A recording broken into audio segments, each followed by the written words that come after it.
নমস্কার, আমি তরুণ ঘোষ।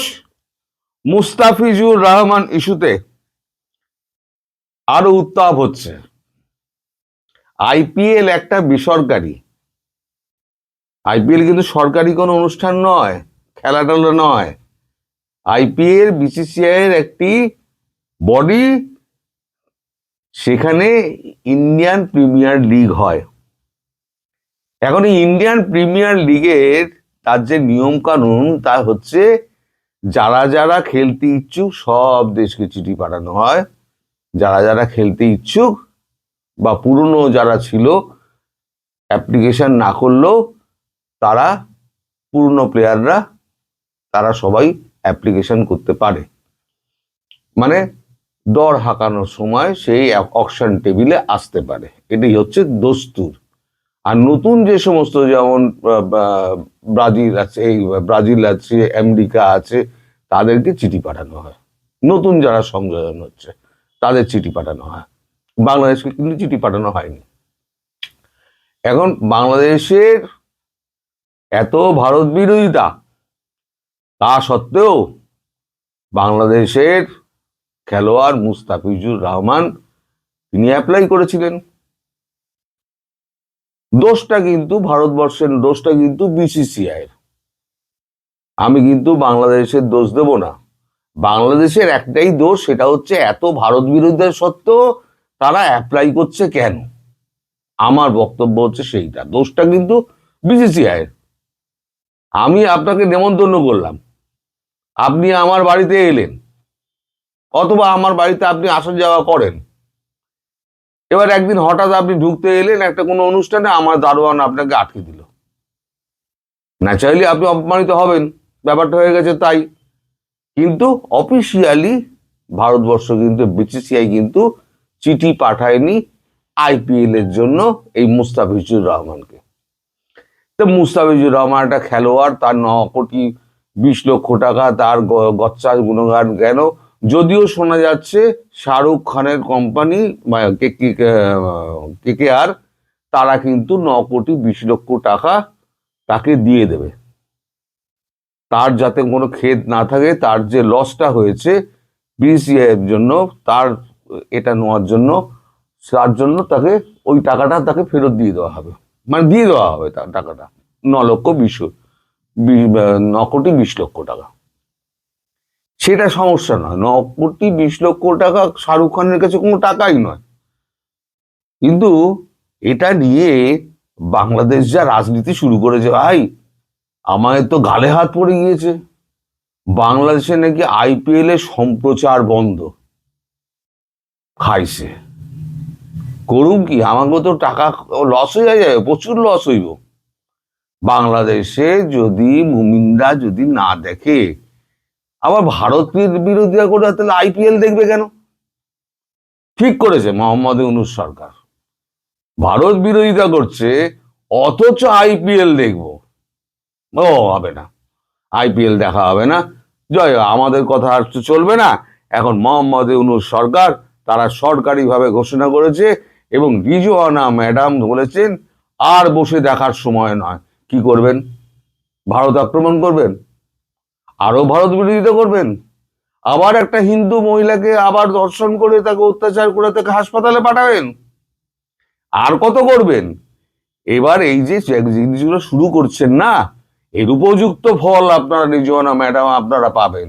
আপনি একজন মহিলা হয়ে আপনি এটার প্রতিবাদ করলেন না। আপনি মোস্তাফিজুর রহমানের ব্যাপারে আপনি বললেন, এবার আর সহ্য করা যাবে না, আর দেরি করা যাবে না। কি লম্বা চওড়া বাত আপনারা মারেন না? আবার সরকারিভাবে একটা নোটিফিকেশন জারি হয়েছে, সেই নোটিফিকেশনটা আমার হাতে এসছে, সেখানে লেখা হচ্ছে, এই হচ্ছে নোটিফিকেশন আপনাদের, বাংলাদেশ সরকারের নোটিফিকেশন। আমি পড়ে শোনাচ্ছি আপনাদের। লিখেছে গণপ্রজাতন্ত্রী বাংলাদেশ সরকার, তথ্য ও সম্প্রচার মন্ত্রণালয়, টিভি 2 শাখা, বাংলাদেশ সচিবালয়, ঢাকা।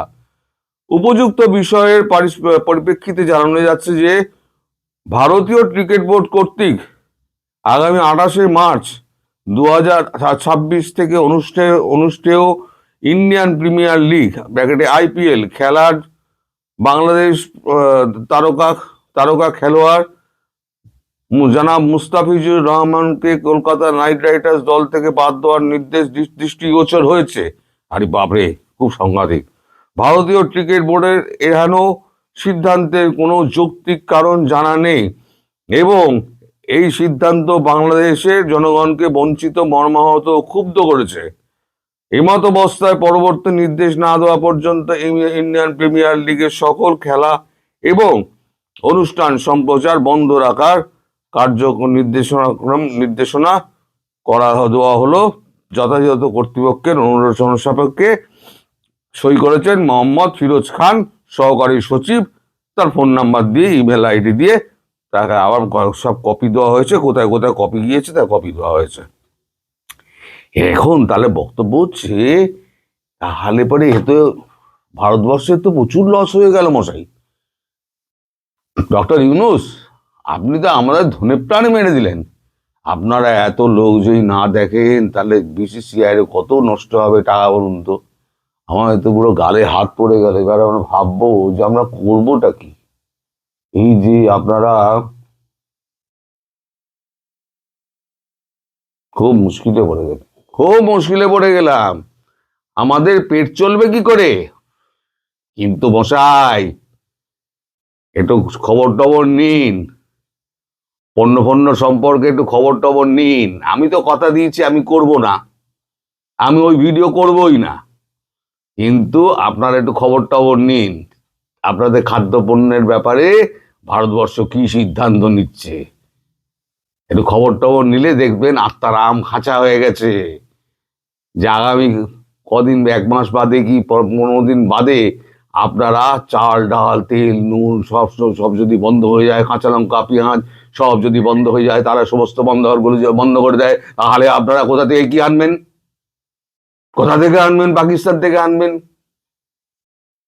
চীন থেকে আনবেন, শ্রীলঙ্কা থেকে আনবেন। আনুন। 80 টাকায় যে খরচায় হয়ে যেত, সেটা আপনারা 1080 টাকা দেবেন। ভারতের কি আছে? ভারতের কেউ যাবে আসবে না। আপনাদের বয়কট করতেই পারেন, বয়কট করুন। আরে বাংলাদেশের 18 কোটি মানুষ যদি আইপিএল না দেখে, তাহলে আইপিএল এর কিছু যায় আসে না। আপনারা জেনে রাখবেন, বিসিসিআই হলো সব থেকে ধনী ক্রিকেট সংস্থা। পৃথিবীতে যত ক্রিকেট সংস্থা আছে, আর মানে বিসিসিআই এর অনুমতি অঙ্গুলি হেলন ছাড়া কিছু করতে পারে না, কিচ্ছু না। সব বিসিসিআই যা বলবে তাই হবে। আর বিসিসিআই এর প্রেসিডেন্ট কে জানেন? বিসিসিআই এর প্রেসিডেন্ট হলো অমিত শাহর ছেলে জয় শাহ। এও আপনাদের পক্ষে একটা দুর্ভাগ্যের খবর। যাও, আপনাদের দোষ নেই, দোষ হচ্ছে বিসিসিআই। তারা এটা আগে থেকে বারণ করে দিতে পারত। কিন্তু মুস্তাফিজুর, তার ব্যক্তিগত ক্ষতি হবে না। আমি যা খবর পেয়েছি, শাহরুখ খানকে টেলিফোন করেছিলাম। আমি শুনেছি 9,20,00,000 টাকা মুস্তাফিজুর রহমানকে দিয়ে দেওয়া হবে। ফলে তার আর্থিক ক্ষতিটা হলো না, কিন্তু যে ক্ষতি হলো সেটা আরো এক ধাপ। হিন্দু বিদ্বেষ, হিন্দু ধর্ষণ, হিন্দু খুন। আর আপনারা ভাবছেন আমরা আপনাদের খাইয়ে দাইয়ে চর্বি ঝরানো, চর্বি ওটা একেবারে এ করা পেট আমরা তৈরি করে দেবো। সেগুড়ে আপাতত বালি। একটু খোঁজখবর নিন, খোঁজখবর নিলে অ্যান্টেনা খাড়া হয়ে যাবে। তখন বুঝতে পারবেন কত ধানে কত চাল। ভারতবর্ষের গালে হাত দিতে গিয়ে নিজেদের গালে হাত পড়ে যাবে। বুঝতে পেরেছেন? সবাই ভালো থাকবেন দর্শক, সুস্থ থাকবেন, সাবধানে থাকবেন। নমস্কার।